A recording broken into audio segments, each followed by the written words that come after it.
नमस्कार दोस्तों, क्या आपने कभी सोचा है क्या कभी ऐसा हुआ है कि आपको हल्का सिर दर्द हुआ और आपने गूगल पर सर्च किया और रिजल्ट में आपको ब्रेन ट्यूमर दिखा दिया गया। हम में से ज़्यादातर लोग यही गलती करते हैं। किसी भी बीमारी का इलाज तब तक सफल नहीं हो सकता जब तक उसका डायग्नोसिस यानी रोग की पहचान सही न हो। आज के इस वीडियो में हम गहराई से समझेंगे कि डॉक्टर्स किसी बीमारी का पता कैसे लगाते हैं, डायग्नोसिस के कितने चरण होते हैं और एक मरीज के तौर पर आपको किन बातों का ध्यान रखना चाहिए। ये वीडियो आपकी सेहत के लिए बहुत जरूरी होने वाला है, तो इसे अंत तक जरूर देखें। डायग्नोसिस क्या है और यह क्यों जरूरी है? डायग्नोसिस का सरल मतलब है बीमारी की जड़ को पकड़ना। मान लीजिए आपके पेट में दर्द है। अब ये दर्द गैस की वजह से भी हो सकता है, इन्फेक्शन भी हो सकता है या फिर अपेंडिक्स भी। अगर हम बिना जांचे सिर्फ पेन किलर खा लें तो हम लक्षण को दबा रहे हैं, बीमारी को नहीं। सही डायग्नोसिस के फायदे: गलत दवाओं से बचाव, बीमारी को गंभीर होने से पहले रोकना, समय और पैसे की बचत।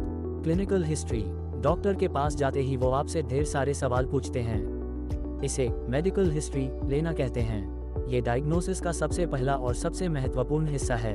आपको डॉक्टर को क्या क्या बताना चाहिए? मुख्य समस्या: दर्द कहाँ है, कब से है, लक्षणों की गंभीरता, क्या दर्द लगातार होता है या रुक रुक कर, पुरानी बीमारियां, क्या आपको शुगर, बीपी या थायराइड है, जेनेटिक हिस्ट्री, क्या आपके परिवार में किसी को दिल की बीमारी या कैंसर रहा है, जीवन शैली, आपका खान पान कैसा है, क्या आप तनाव में रहते हैं। प्रो टिप: डॉक्टर से कभी कुछ न छुपाएं। आपकी एक छोटी सी जानकारी सही डायग्नोसिस में बड़ी मदद कर सकती है। फिजिकल एग्जामिनेशन: हिस्ट्री लेने के बाद डॉक्टर आपका शारीरिक परीक्षण करते हैं। इसमें शामिल है पैल्पेशन, शरीर के किसी हिस्से को दबाकर देखना जैसे पेट के दर्द में। ऑस्कल्टेशन, स्टेथोस्कोप से दिल की धड़कन या फेफड़ों की आवाज सुनना। वाइटल साइंस, आपका ब्लड प्रेशर, पल्स रेट और शरीर का तापमान चेक करना। 3. इन्वेस्टिगेशन टेस्ट्स और स्कैन्स: जब डॉक्टर को किसी बीमारी का शक होता है तो वो उसे कंफर्म करने के लिए टेस्ट लिखते हैं। इन्हें हम 3 श्रेणियों में बांट सकते हैं। लैब टेस्ट पैथोलॉजी: इसमें खून, ब्लड टेस्ट, पेशाब, यूरिन टेस्ट या मल की जांच होती है, जैसे सीबीसी, शुगर टेस्ट या कोलेस्ट्रॉल। इमेजिंग टेस्ट रेडियोलॉजी: जब शरीर के अंदर झांकना हो। एक्सरे, हड्डियों की चोट के लिए। अल्ट्रासाउंड, पेट की समस्याओं के लिए। सीटी स्कैन, एमआरआई, दिमाग, नसों या अंदरूनी अंगों की बारीकी से जांच के लिए। बायोप्सी: अगर कैंसर जैसी गंभीर बीमारी का शक हो तो शरीर के उस हिस्से का एक छोटा सा टुकड़ा लेकर लैब में जांचा जाता है।